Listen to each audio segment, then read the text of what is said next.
Hey guys, Fix It Out here. Today I'm going to be talking about how I deleted the smog pump or air pump off of my 1995 F150 with a 351 Windsor. Um, it might be slightly different based on your truck than my truck. This is just how I did it. Um, it'll definitely be different for the older trucks, like the 80s trucks. It'll also be different for the 5 liter. I'll get into details about that later. So, for me, what I did, I don't know if you can see down there, but the smog pump that should be right here is gone. I just completely took it out. And then along with the intake for it here, and then is some rubber pipes that kind of go just above the exhaust there that are also gone. As well as all those little brittle plastic hoses that would run down here. They kind of look like this, except they're yellow, green, white, and pink, I think. They run down there. Those are all gone. Those connected to these two guys here. So these two are the two sensors that would control how much air goes into the exhaust for that. So you do need to keep them electrically connected, or else you will get a check engine light, or at least in my case. I got a check engine light when I disconnected these and just tried to clean up the engine bay a little bit. So I just threw them back in, connected them back up, no check engine light. Yeah. This guy here is for your EGR, so you do want to keep the lines that still connect to him.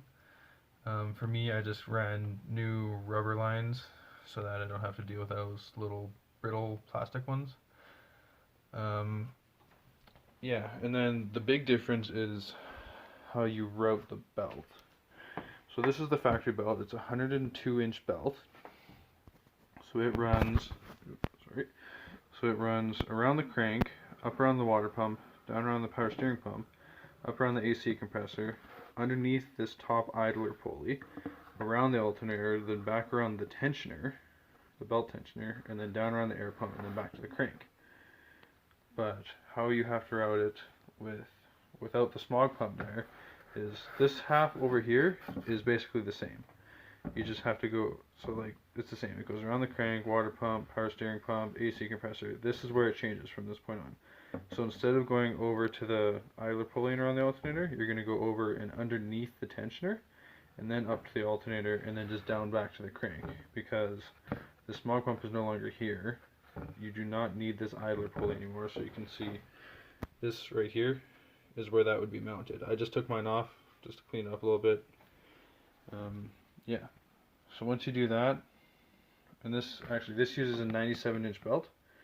Like I said, this is the thing that will vary between the 302 and the 351, because the 351's block height, so like the height of the block, like the heads sit on the block higher and farther apart from each other than a 302, which means all the accessory brackets on the 351 are higher and farther apart than the 302, which means you need a longer belt.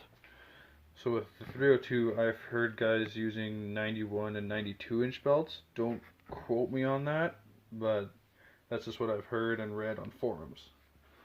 And I forgot to mention that on the back of the heads, at least on my truck, there's two ports, or one port on each head, where that's where the air actually gets pumped into. So you need to plug those holes, or else your truck will be loud because exhaust will be leaking out there. What I did is I used exhaust putty. I'll find it here. I used this steel stick. Basically got a little ball of it and shoved it in the hole on each side, and then let it harden before I started it. There's also things that you can get that are called thermactor plugs.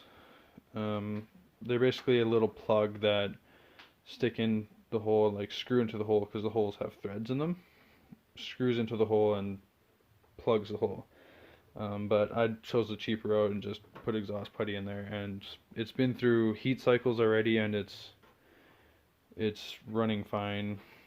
I haven't had any exhaust leaking issues yet, so I'll keep you guys posted.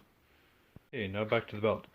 So a way you can measure the length of the belt you need is you're going to run get a piece of string and run it around the pulleys just like the belt would be. So you're gonna run it just like this.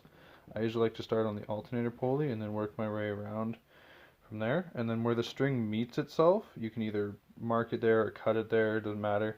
And then measure from the end of the string to that mark, or measure the length of the string if you cut it.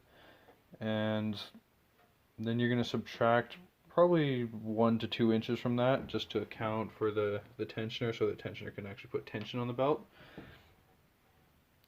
And then you're going to go to your parts store, and the factory belt size on this would be 106, so that's 6 grooves, 6 raised edges, like you can see on here, 6 raised edges. This isn't 6, but you know what I mean. And then 1120, so it's 120, or sorry, 1020, so 102 inches. So this is a 97 inch belt, so it's 0970. Yeah, I started out with a 0975, which is 97 and a half, so there's like an imaginary decimal point right here. And it was squeaking and it wasn't holding the tension right, but so I took it down 1/2 inch, and when I measured mine measured out at about 99 inches, so I ended up having to take the full 2 inches off of it to get it to work. And you can see I got good tension here now, and it runs fine, doesn't squeal, so yeah, it's good. I hope this helped you guys out. Anybody wanting to do this, it's not that hard. I just happened to be rebuilding my truck's motor, and my smog pump was starting to seize up, so I decided to just get rid of it.